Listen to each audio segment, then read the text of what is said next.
Benjamin Netanyahu. Benjamin Netanyahu.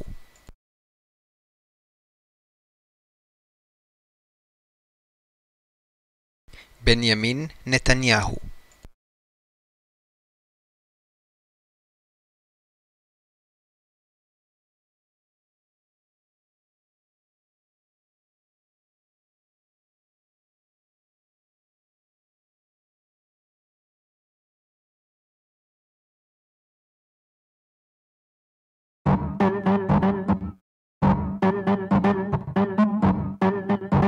Benjamin Netanyahu.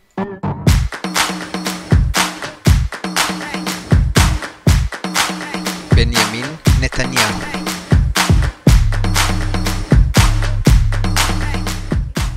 You just bounce a little, baby. It ain't a big deal. Throw it around like a baseball. Drop going down like an elevator. Spiral it around like a mini mall. No, I ain't done yet. Watch the triple action. Hollering it down like a Beverly. Tons of call me queen, but I'm a kingpin. Swing it around. They never leave me alone. They follow me how. Benjamin Netanyahu. Yeah, obnoxious. The way you hating on them. My synopsis, grow up, big old booty. Then you might could be less booty. Yeah, work down the middle. Check it.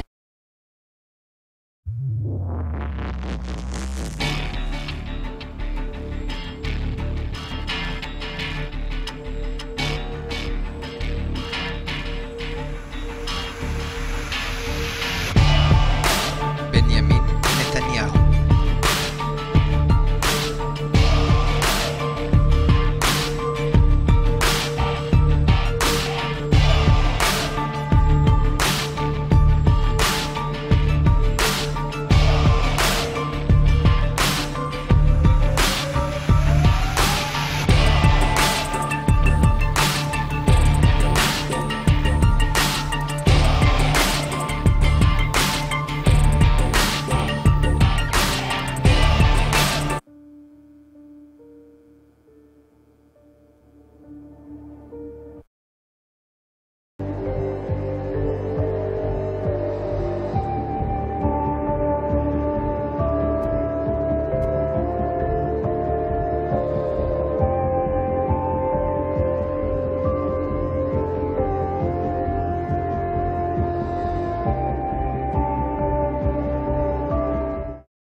It's raining cats and dogs. Just think about that. What? Raining cats and dogs. Hello, Pally. Today is March 21st, 2019. INFocus starts right now.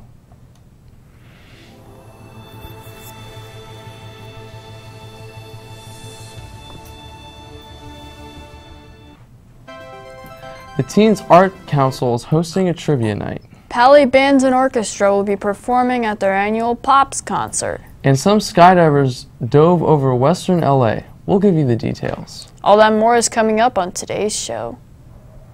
Welcome to INFocus. I'm Thomas Colburn. And I'm Jason Goldie. There's a lot going on around campus. Here's some important announcements from today's campus bulletin. Tomorrow in the Big Gym, there will be a Pally instrumental music event. Pally Bands and Orchestra will be showcasing the annual Pops concert and swing dance. The night features a concert, dinner, and dancing to Pally Jazz Band. There will also be a professional dance instructor for those who are not great dancers. Tickets are $10 for students and $15 for adults. Speaking of dancing, there are less than 10 days left to purchase prom tickets. Go to the ASB web store or Miss Giffin's office in the Tower Building to buy them. Sales end March 27th. Speaking of prom, there's a chance to earn free tickets and a prize for asking that special someone to the dance. Record and take pictures of your prom asking and post it to the Prom Asking Competition's Facebook page to be entered into the competition. The post with the most reaction will be determined the winners.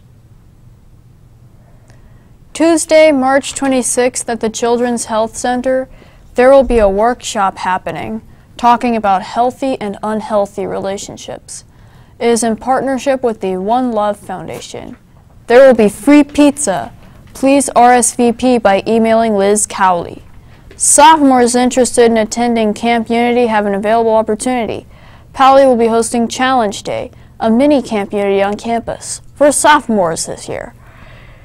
If you are interested in attending, stop by the Wellness Center to learn more. Pally's science publication known as Veritas are accepting writing submissions to feature in their next issue. No journalism experience is required and all students are welcome. To sign up, visit the link on the screen. The Art Councils will be hosting a 2000s themed trivia night tomorrow in the Mitchell Park Teen Center. The trivia will be held in the form of cahoots. You can win themed prizes as well as get free boba and donuts for the first 75 students. Moving on now from what's going on around campus to what's happening in the world and locally today. Let's take a look at what's topping today's headlines in today's News Minute. President Donald Trump appears to have reversed a long-standing U.S. policy on contested region in the Middle East. He wrote on Twitter, "After 52 years, it is time for the United States to fully recognize Israel's sovereignty over the Golan Heights." Israel captured the Golan Heights region from Syria in 1967 and annexed in 1981. The international community does not recognize it as a part of Israel and considers Israeli settlements there illegal. The president's tweet comes less than 3 weeks before Israel votes on whether to re-elect Prime Minister Benjamin Netanyahu.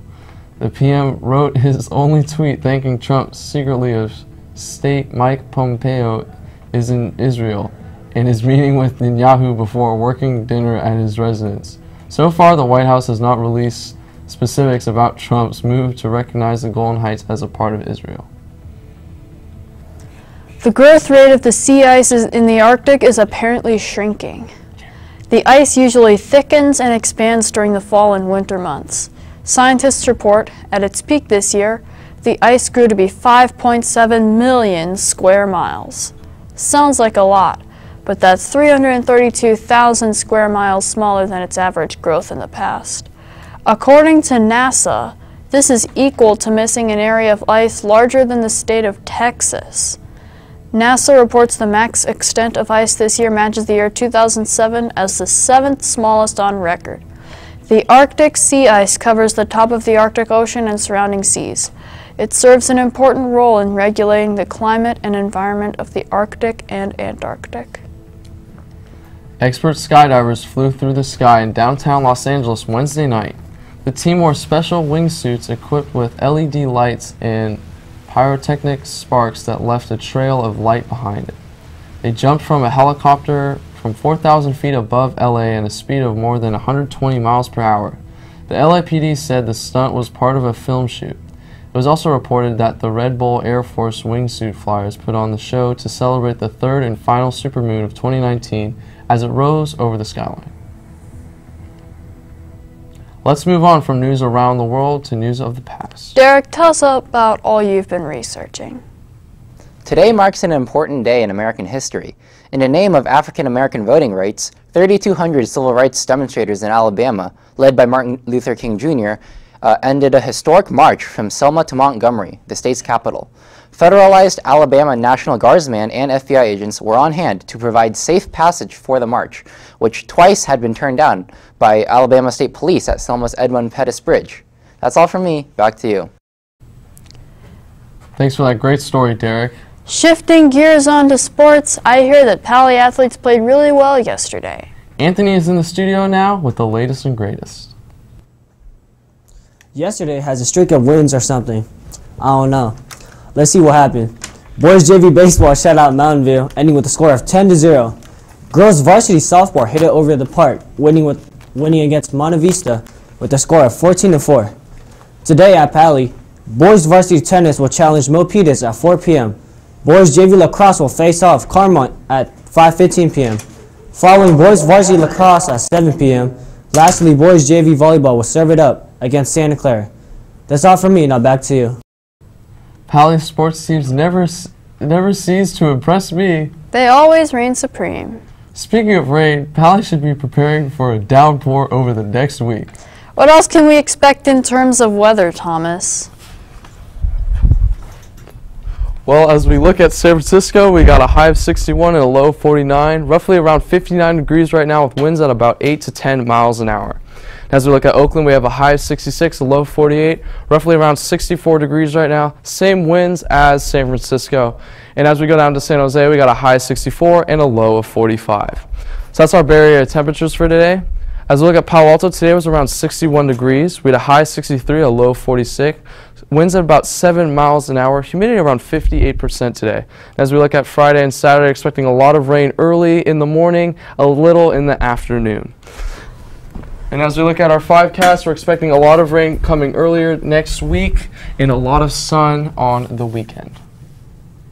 Well, that does it for today's episode. Be sure to visit our website to check out old episodes, check the bulletin, or to send us an email. Until next time, have a great day, Pally.